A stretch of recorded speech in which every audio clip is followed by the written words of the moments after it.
August the 28th, berries and seeds.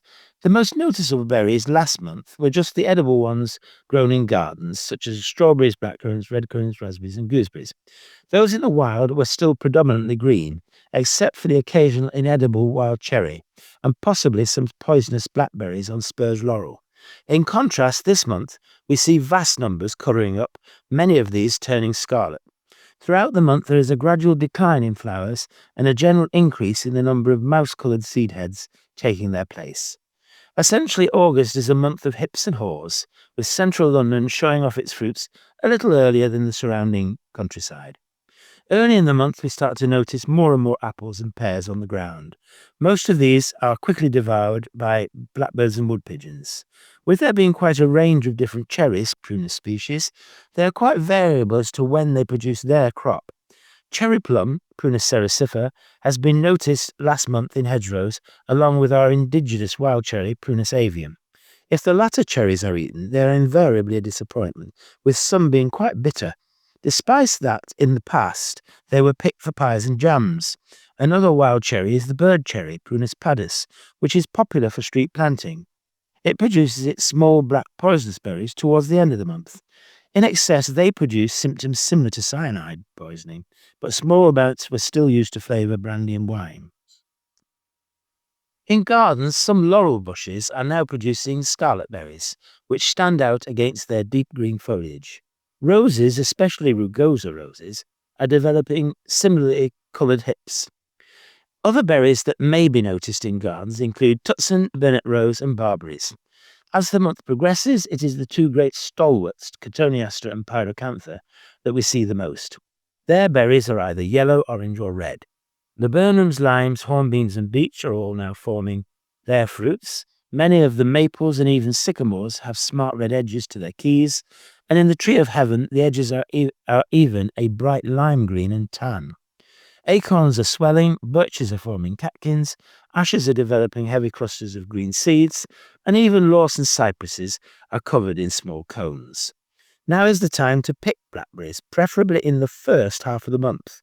They have exceptionally complex sex lives and are able to set seed without sex, as well as hybridizing and forming clones. The result is that there are over 1,000 different brambles, and around 100 of them can be found in London. This means that there are not just differences in leaf shape, but also in the number of pips, the amount of juice, and even the perfume of different berries. It also means many Londoners pick from their favourite patch, where they feel the berries are tastiest, as long as the birds haven't got there first. Blackbirds, song thrushes, starlings, great tits, greenfinches, bullfinches, and even whitethroats are all well-known raiders of blackberry bushes. Dewberries, Rubus caesius, look very similar to blackberries, but their juice is redder, not as sweet, and more delicate in flavour. Consequently, they were added to poor wine to improve its colour and taste. It can be recognised by its slightly larger dark blue fruits, which have a bloom, and also by its fewer pips. In Midsummer Night's Dream, Queen Titania feeds bottom with dewberries. There are rarely enough to collect a bowlful, except in chalky areas along the North Downs. Similarly, it is equally difficult to collect a bowl of wild strawberries. They can still be found in some woods around the edges of London, but are never particularly abundant, unless timber has been recently felled and the runners have been allowed to run rampant. Londoners were transplanting them into their gardens 400 years ago, and bowls were being sold in London streets to cries of strawberry ripe. On the same chalky slopes you find dewberries and the most dazzling of August fruits, the Wayfaring Tree, Viburnum lantana, are also starting to be seen. It is unusual in that the berries form in a tight cluster, but ripen at different times. At first they are green, then turn a brilliant scarlet, and at this stage are all firm and astringent to taste. Later they soften, turn black, with a slight bloom, and have a slight plum flavour when eaten. The clusters can look so shiny they look like bar sweets, but unfortunately they're poisonous.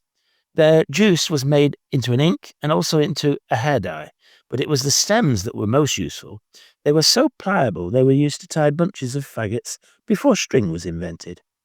One of the most familiar and common of our wild berries is elderberry. Elderberries are still being used to make wine, jellies, and jams. If too many are eaten and they are not fully ripe, they cause dizziness and also nausea. Not so for birds, which are largely responsible for the purple stains we notice on the bushes. Rabbits are also said to enjoy them. In London streets, it is the scarlet berries of the endless mountain ashes that tend to get noticed most. Towards the end of the month, they are joined by the hawthorns.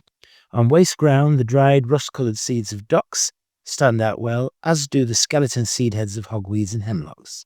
Rosemary, willowherb, thistles and poplars are all now producing vast numbers of their silky seeds that seem to float in the air.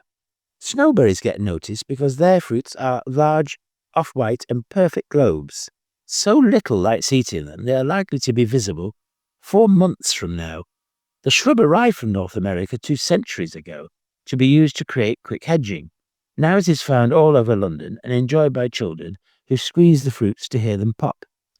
The juice can sometimes irritate the skin, and if the fruit is eaten, it can lead to delirium. Quite different to the small nutlets now to be seen on common mallow, Malva sylvestris. These were sufficiently popular, they were called cheeses, and eaten by children with relish. The Roman poet Martial was so fond of them for getting rid was also fond of them for getting rid of his hangovers after orgies. The prize for the most striking yet sinister-looking berry of the month might well go to herb Paris quadrifolia.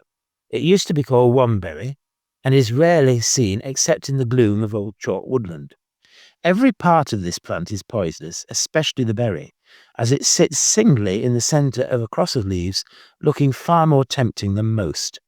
A set of unpleasant symptoms, such as difficulty in passing urine, constricted pupils and delirium, could all result from eating them. Luckily, they are usually difficult to spot in the shade, and also have an unpleasant taste. However, this didn't stop them being used to cure bewitched cows. Selsdon Wood and the more remote woods in the Westerham area might still be places where it might be found.